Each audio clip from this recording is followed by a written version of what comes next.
गुड़ चने का भोग धर मन में लाओ आस, जो माँ को नित ध्याएगा कटेंगे जन्म के त्रास। प्रेम से बोलिए संतोषी माता की जय। प्रिय श्रोताओं, आज शुक्रवार के दिन सुनिए संतोषी माता की कथा और आरती। कथा सुनकर वीडियो को लाइक और कमेंट बॉक्स में संतोषी माता की जय जरूर लिखिएगा। एक गांव में एक बुढ़िया रहती थी जिनके 7 बेटे थे। 6 बेटे कमाने वाले थे लेकिन एक बेटा निकम्मा था। 6 बेटे कमाने वाले थे और एक बेटा निकम्मा था। बुढ़िया माँ 6 पुत्रों का जूठा 7वें पुत्र को दिया करती। 7वां पुत्र एक दिन अपनी पत्नी से बोला, देखो मेरी माता का मुझ पर कितना प्रेम है। वह बोली, क्यों नहीं, सबका जूठा बचा हुआ तुमको जो खिलाती है। तब वह बोला, जब तक आंखों से ना देखूं मान नहीं सकता। पत्नी ने हंसकर कहा, देख लोगे तब तो मानोगे ना। फिर कुछ दिनों के बाद एक बड़ा त्योहार आया। घर में 7 तरह के भोजन और चूरमा के लड्डू बने। वह पत्नी की बात को जांचने के लिए सिर दर्द का बहाना बनाकर पतला कपड़ा ओढ़कर रसोई में जाकर सो गया और कपड़े में से सब देखता रहा। 6 भाई भोजन करने आए। उसने देखा माँ ने उनके लिए सुंदर सुंदर आसन बिछाए, 7 तरह की रसोई परोसी और आग्रह कर करके उन्हें भोजन कराती रही। वह चुपचाप देखता रहा। 6 भाई भोजन करके उठ गए। तब माँ ने उनकी 5 थालियों में से लड्डुओं के टुकड़ों को उठाया और एक लड्डू बनाया।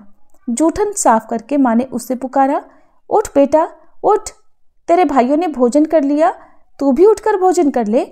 तब उसने कहा, माँ मुझे भोजन नहीं करना, मैं परदेश जा रहा हूँ।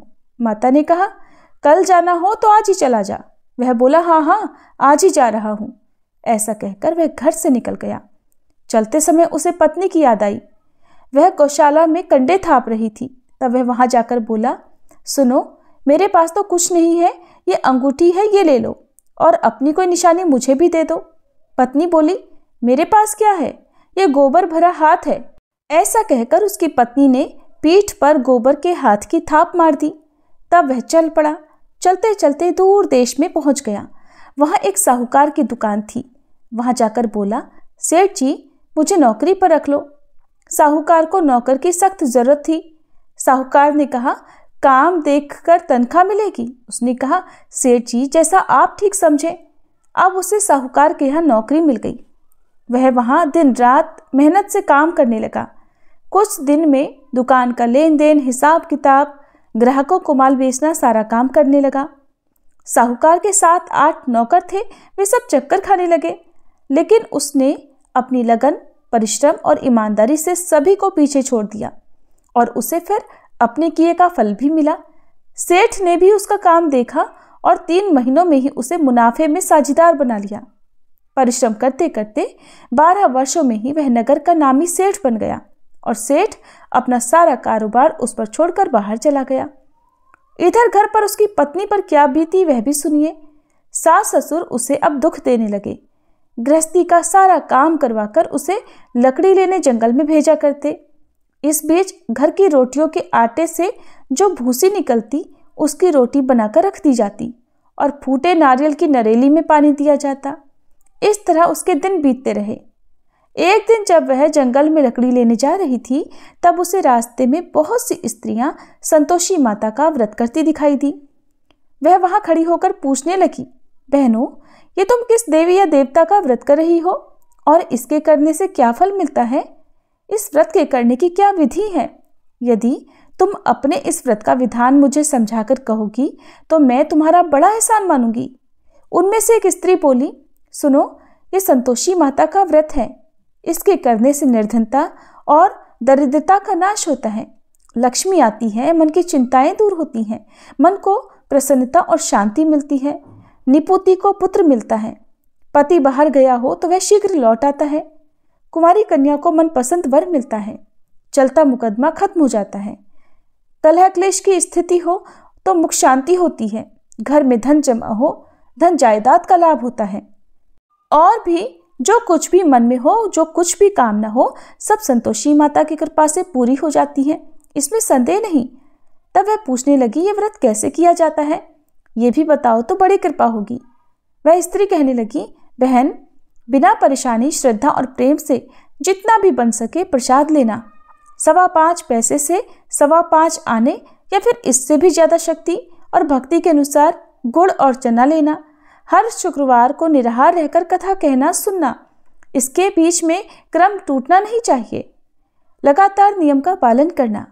सुनने वाला कोई ना मिले तो घी का दीपक जलाकर उसके आगे जल से भरा हुआ पात्र रखकर कथा कहना, परंतु नियम नहीं टूटना चाहिए।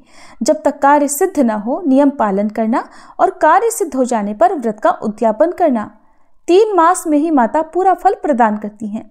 यदि किसी के ग्रह खोटे हों तब भी माता 1 वर्ष में अवश्य उनको अनुकूल करती हैं। कार्य सिद्ध होने पर ही उद्यापन करना चाहिए, बीच में नहीं। उद्यापन में 2.5 सेर आटे का खाजा और इसी अनुसार खीर और चने का साग बनाना। 8 बच्चों को भोजन कराना। जहाँ तक मिले देवर, जेठ, भाई बंधु या कुटुंब के लड़के लेना। ना मिले तो रिश्तेदारों और पड़ोसियों के लड़के बुलाना। उन्हें भोजन कराकर यथाशक्ति दक्षिणा देकर माता का नियम पूरा करना। ध्यान रखना उस दिन घर में कोई खटाई न खाए। ये सुनकर वह वहां से चल पड़ी। रास्ते में लकड़ी के गट्ठर को उसने बेच दिया और उन पैसों में गुड़ चना लेकर माता के व्रत की तैयारी कर आगे चली। रास्ते में संतोषी माता के मंदिर में जाकर वह माता के चरणों में लेट गई और विनती करने लगी, माँ, मैं दीन हूँ, निपट मूर्ख हूँ, व्रत के कोई भी नियम नहीं जानती हूँ, मैं बहुत दुखी हूँ। हे माता, मेरा दुख दूर करो, मैं तुम्हारी शरण में हूँ। संतोषी माता को उस पर दया आ गई। एक शुक्रवार बीता कि दूसरे शुक्रवार को ही उसके पति का पत्र आया और तीसरे शुक्रवार को उसका भेजा हुआ पैसा भी आ पहुंचा। अब तो ये देखकर जिठानी मुंह सिकोड़ने लगी, इतने दिनों बाद पैसा आया, इसमें क्या बढ़ाई है। लड़के ताने देने लगे, काकी के पास तो पत्र आने लगे, रुपया आने लगा, अब तो काकी की खूब खातिर बढ़ेगी और अब तो काकी बुलाने से भी नहीं बोलेगी। बेचारी सरलता से कहती कि भैया पत्र आए, रुपया आए तो हम सब के लिए ही तो अच्छा है। ऐसा कहकर आंखों में आंसू भरकर संतोषी माता के मंदिर में जाकर वह मातेश्वरी के चरणों में गिरकर रोने लगी। कहने लगी, माँ, मैंने तुमसे पैसा तो नहीं मांगा, मुझे पैसे से क्या काम, मुझे तो अपने सुहाग से काम है। माँ, मैं तो अपने स्वामी के दर्शन और सेवा मांगती हूँ। तब माता ने प्रसन्न होकर कहा कि जा बेटी, तेरा स्वामी भी जल्दी आएगा। ये सुनकर खुशी से बावली होकर वह घर आकर काम करने लगी। अब संतोषी माता विचार करने लगी कि इस भोली भाली पुत्री से मैंने कह तो दिया कि तेरा पति शीघ्र आएगा, पर आएगा कहाँ से? वो तो इसे स्वप्न में भी याद नहीं करता। उसे इसकी याद दिलाने तो अब मुझे ही जाना पड़ेगा। संतोषी माता ने उस बुढ़िया के बेटे को स्वप्न में समझाया, पुत्र, तेरी पत्नी कष्ट उठा रही है।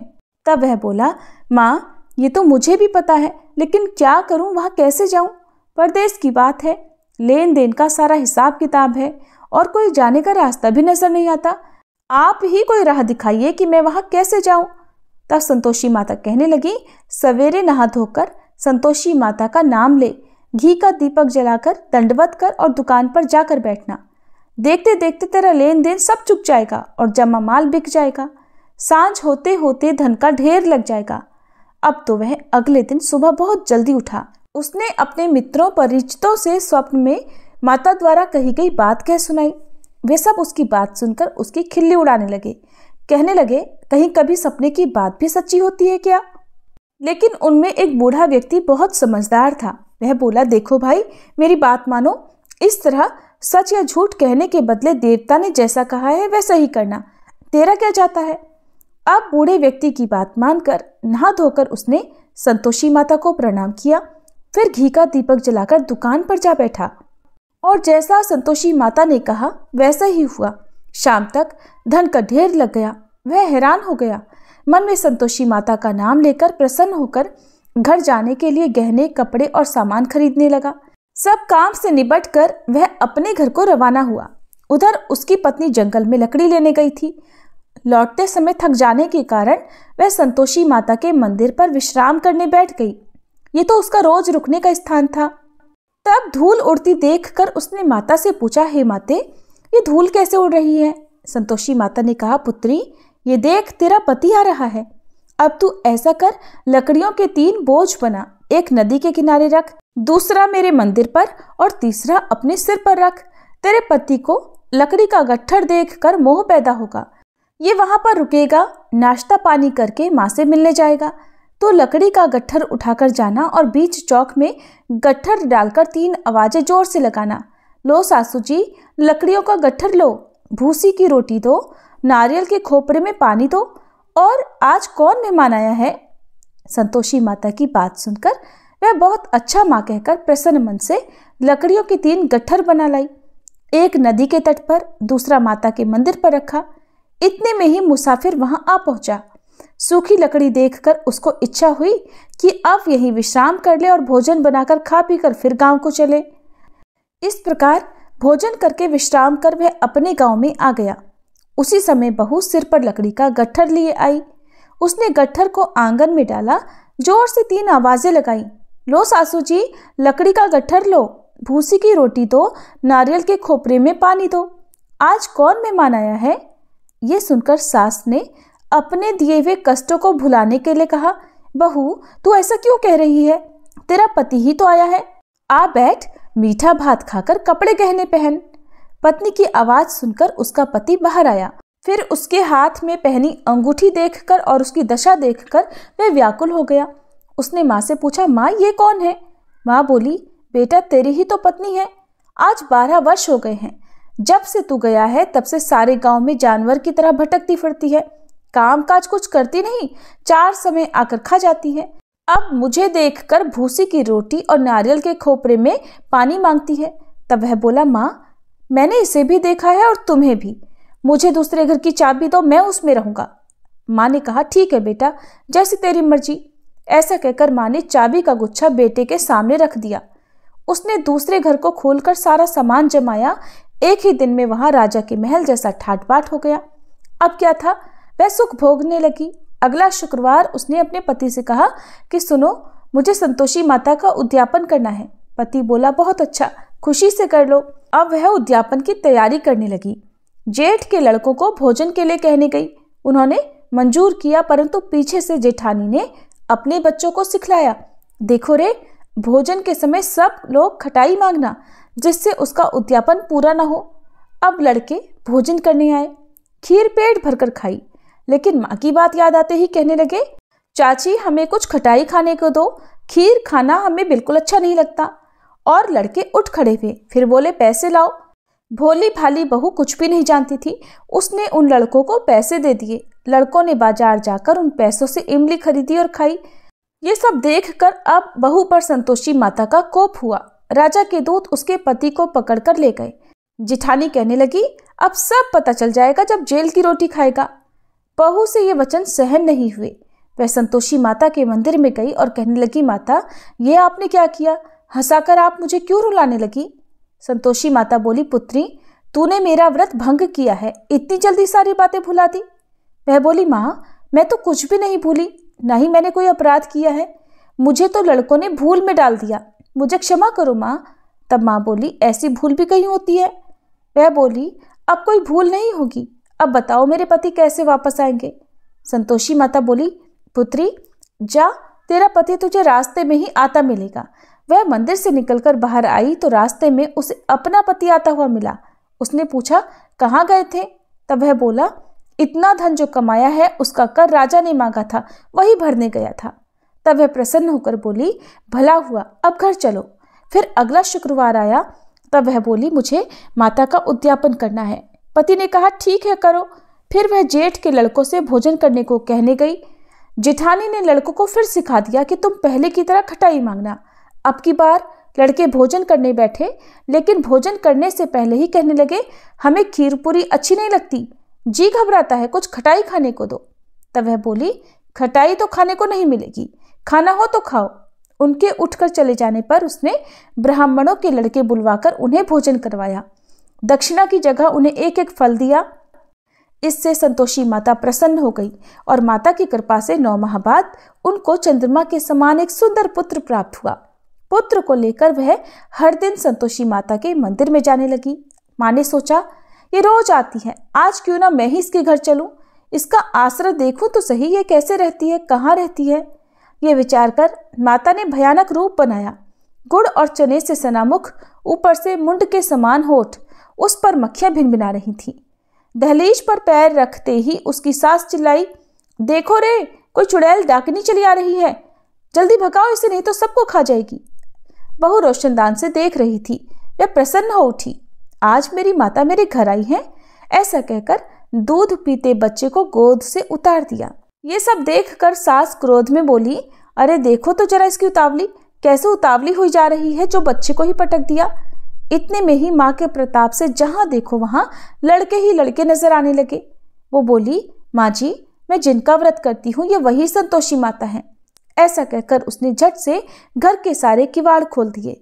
सबने फिर तो माता के चरण पकड़ लिए और विनती करके कहने लगे, हे माता, हम मूर्ख हैं, अज्ञानी हैं, आपके व्रत की विधि हम नहीं जानते।